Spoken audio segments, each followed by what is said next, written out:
জার্মানির বেশ popular supermarket হচ্ছে নেটো। আর আমরা আজকে দুইজন মিলে চলে গেছিলাম নেটোতে কিছু শপিং করার জন্য।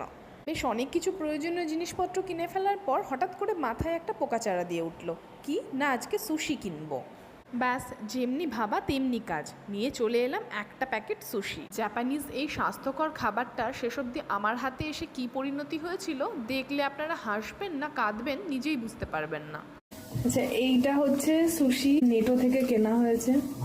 এবার তুমি বলো। তো সুশিটা হচ্ছে কাঁচা মাছ আছে, সেই জন্য গন্ধ সহ্য করতে পারছে না, তাই বলছে রান্না করবে।